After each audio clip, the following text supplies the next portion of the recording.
Hi friends, இப்போ நம்ம என்ன பார்க்க போகிறோம்னா 2026 ஐபிஎல் மும்பை இந்தியன்ஸோடைய பெஸ்ட் 11 என்ன, இந்த பெஸ்ட் 11 வச்சா மும்பை இந்தியன்ஸ் என்ன பாயிண்ட்ஸ் எடுப்பாங்க, எந்த இடத்துல நிற்பாங்க, செகண்ட் இடத்துல, 4th, 6th, 8th, ஓகேங்களா. ஸோ அது ப்ளஸ் வந்து அவங்களுடைய டீம் ரேட்டிங் என்ன, இதை பற்றி நம்ம பார்க்க போகிறோம். ஓகேங்களா. ஸோ மறக்காமல் ஓகேங்களா சப்ஸ்கிரைப் பண்ணிட்டு பாருங்க. Okay, thank you friends. Okay okay நம்ம ஸ்டார்ட் பண்ணிடலாம். ஓகேங்களா. ஆல்மோஸ்ட் வந்து மும்பை இந்தியன்ஸ் வந்து இந்த ரீட்டைனர் லிஸ்ட்டில் வந்து ஆல்மோஸ்ட் அவங்க பிளேயர் எல்லாருமே ரீட்டைன் பண்ணிட்டாங்க. சரிங்களா. வில்ஜாக்கு ப்ளஸ் வந்து ஆட் பண்ணியிருக்காங்க. ஓகேங்களா. ஸோ இது இல்லாமல் வந்து புது பிளேயர்ஸ் 3 பேர் எடுத்திருக்காங்க. ரயன் ரிக்கில்டன், குவிண்டன் டிகாக், இவங்க எல்லாத்தையும் எடுத்திருக்காங்க. ஸோ என்னுடைய பெஸ்ட் 11 நான் சொல்லிடுறேன்.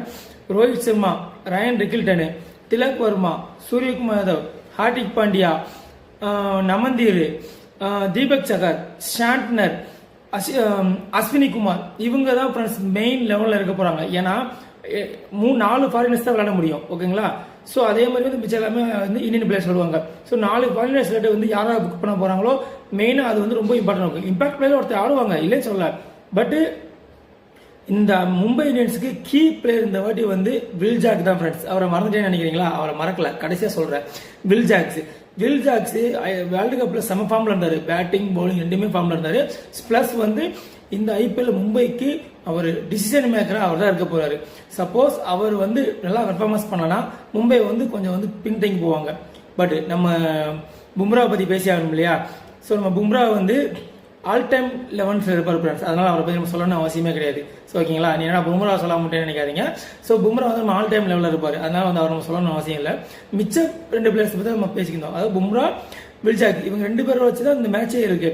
சூரியகுமார் ஏதோ ஐபிஎல் மட்டும் தான் அடிப்பாருன்னு தெரியும். கண்டிப்பாக ஐபிஎல் அடிப்பாருன்னு தெரியல, பார்க்கலாம். ஓகேங்களா. ஸோ என்னோட ரேட்டிங் படி நான் சொன்ன லெவலில் படி போனாங்கன்னா மும்பை இந்தியன்ஸ் ஸ்டார்டிங் மேட்ச்லேருந்தே போனாங்கன்னா கண்டிப்பாக டாப் 4க்குள்ள அந்த வருஷம் இடம் பிடிச்சிடுவாங்க ஃப்ரெண்ட்ஸ். அவங்க 5 வருஷமா இன்னும் கப்பே அடிக்கல. லாஸ்ட் 5 வருஷமா கப்பே அடிக்காம ரொம்ப ஸ்ட்ரகிளிங் இருக்காங்க. ஹார்திக் பாண்டியா டீம் கேப்டன் ஆனதுக்கப்புறம் தான் அவங்க மும்பை இந்தியன்ஸ் ரொம்ப வீழ்ச்சி சந்திச்சிருக்காங்க. ஸோ ரோஹித் சர்மா வந்து இந்த வீட்டு நல்லா ஃபார்ம்ல இருக்காரு. ஹார்திக் பாண்டியா வந்து இந்தியன் டீமுக்கு சப்போர்ட் பண்ணி கொடுத்திருக்காரு சூரியகுமார் யாதவுக்கு. அதனால சூரியகுமார் யாதவ் வந்து இப்போ இந்த வாட்டி வந்து ஹார்திக் பாண்டியா சப்போர்ட் பண்ணி கொடுப்பாரு அப்படின்னு சொல்லி அவங்க எக்ஸ்பெக்ட் பண்ணுவாங்க. ரோஹித் சர்மா வந்து நியூட்ரலு, பும்ரா வந்து நியூட்ரலு, திலக் வர்மா நியூட்ரல், இவங்க 3 பேருமே வந்து யார் என்ன பண்ணாலும் அவங்களோட பெர்ஃபார்மன்ஸ் கரெக்டாக பண்ண தான் போறாங்க. ஓகேங்களா. ஓகே ஃப்ரெண்ட்ஸ், நம்மளோட ரேட்டிங் சொல்லிடலாம். என்னோட ரேட்டிங்ஸ் வந்து மும்பை இந்தியன்ஸுக்கு 10 out of 8 ஃப்ரெண்ட்ஸ். ஸோ அவங்களோட பேட்டிங், பவுலிங், ஃபீல்டிங்ஸ் சூப்பராக இருக்கு. ஸோ 10 out of 8 தான் என்னோட ரேட்டிங். உங்களோட ரேட்டிங் என்னன்னு சொல்லி கமெண்ட் செக்ஷனில் கமெண்ட் பண்ணுங்க. அதே மறக்காம லைக் பண்ணிட்டு போங்க. உங்களோட ரேட்டிங்ஸ் வந்து கன்ஃபார்ம் பண்ணிட்டு நீங்க மும்பை இந்தியன்ஸ் டீமா இருந்தா சப்ஸ்கிரைப் பண்ணுங்க. அதே மாதிரி வந்து கமெண்ட் செக்ஷனில் கமெண்ட் பண்ணுங்க எத்தனை பேர் மும்பை இந்தியன்ஸ் பார்க்கலாம். Okay, sorry friends. Okay.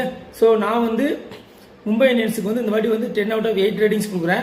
Okay, என்னோட ப்ரிடிக்ஷன் லெவலையும் கமெண்ட் செக்ஷனில் போட்டிருக்கேன், நீங்களே பாருங்க. ஓகே, உங்களுக்கு பிடிச்சிருந்தா சப்ஸ்கிரைப் பண்ணுங்க. Okay, thank you friends.